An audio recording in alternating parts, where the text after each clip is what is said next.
ಹಿಂದಿನ ಕಥೆಯಲ್ಲಿ ಯುಧಿಷ್ಠಿರಾದಿಗಳು ಭೀಷ್ಮರ ಬಳಿಗೆ ಹೋದದ್ದು, ಶ್ರೀಕೃಷ್ಣನ ಸ್ತುತಿಪೂರ್ವಕ ಭೀಷ್ಮ ನಿರ್ಯಾಣದ ಕಥೆಯನ್ನು ಓದಿದ್ದೀರಿ. ಈಗ ಶ್ರೀಕೃಷ್ಣನು ಹಸ್ತಿನಾವತಿಯಿಂದ ದ್ವಾರಕೆಗೆ ಹೋಗುವಾಗ ಅವನಿಗೆ ಪಾಂಡವರು ಯಾವ ರೀತಿಯಾಗಿ ಬೀಳ್ಕೊಟ್ಟರು ಎನ್ನುವಂತಹ ಶ್ರೀಮದ್ ಭಾಗವತದ ಕಥೆಯನ್ನು ನೋಡೋಣ. ಸೂತ ಪುರಾಣಿಕರನ್ನು ಕುರಿತು ಶೌನಕಾದಿಗಳು, ಸೂತ ಪುರಾಣಿಕರೇ, ಧಾರ್ಮಿಕ ಶಿರೋಮಣಿಯಾದ ಮಹಾರಾಜ ಯುಧಿಷ್ಠಿರನು ತನ್ನ ಪೈತೃಕ ಸಂಪತ್ತನ್ನು ಕಸಿದುಕೊಳ್ಳುವ ಆಸೆಯಿಂದ ತನ್ನನ್ನು ವಧಿಸಲು ಪ್ರಯತ್ನಪಟ್ಟ ಶತ್ರುಗಳನ್ನು ಸಂಹರಿಸಿ ತನ್ನ ಸಹೋದರರೊಂದಿಗೆ ಹೇಗೆ ರಾಜ್ಯ ಶಾಸನವನ್ನು ಮಾಡಿದನು? ಏಕೆಂದರೆ ಭೋಗಗಳಲ್ಲಾದರೂ ಅವನಿಗೆ ಪ್ರವೃತ್ತಿಯೇ ಇರಲಿಲ್ಲ ಎಂದು ಕೇಳಿದರು.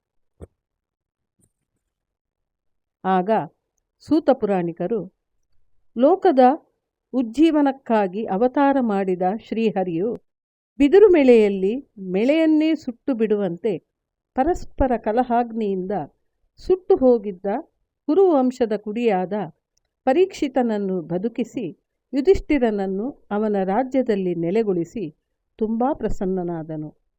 ಭೀಷ್ಮ ಪಿತಾಮಹರ ಮತ್ತು ಭಗವಾನ್ ಶ್ರೀಕೃಷ್ಣನ ಉಪದೇಶ ಶ್ರವಣದಿಂದ ಧರ್ಮರಾಜನಿಗೆ ಜ್ಞಾನೋದಯವಾಗಿ ಎಲ್ಲ ಭ್ರಾಂತಿಗಳು ಅಳಿದು ಹೋದವು.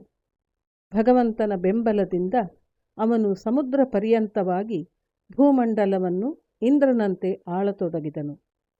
ಭೀಮಸೇನರೇ ಮುಂತಾದ ತಮ್ಮಂದಿರು ಆತನ ಆಜ್ಞೆಯಂತೆ ನಡೆಯುತ್ತಿದ್ದರು. ಯುಧಿಷ್ಠಿರನ ರಾಜ್ಯದಲ್ಲಿ ಪೂರ್ಣವಾದ ಸುಭಿಕ್ಷವಿದ್ದು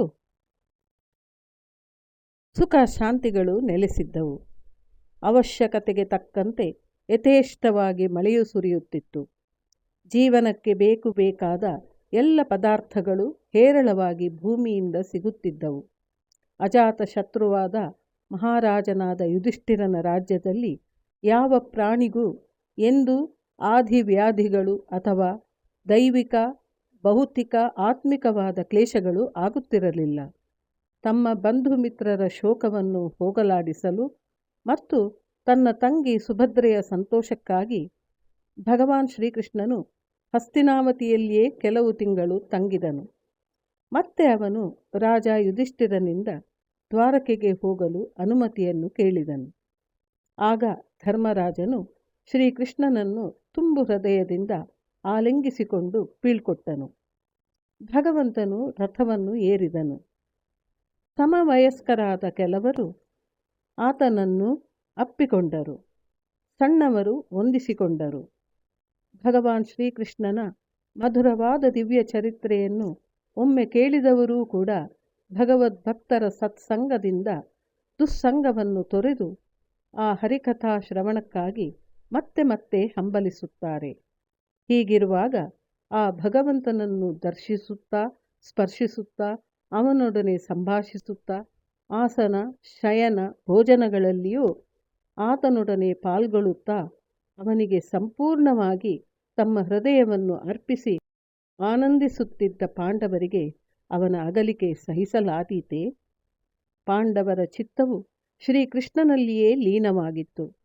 ಎವೆಯಿಕ್ಕದ ಕಣ್ಣುಗಳಿಂದ ಅವನ ಹಿಂದೆಯೇ ಓಡಾಡುತ್ತಿದ್ದರು. ಇದು ಮುಂದಿನ ಭಾಗದಲ್ಲಿ ಮುಂದುವರಿಯುತ್ತದೆ.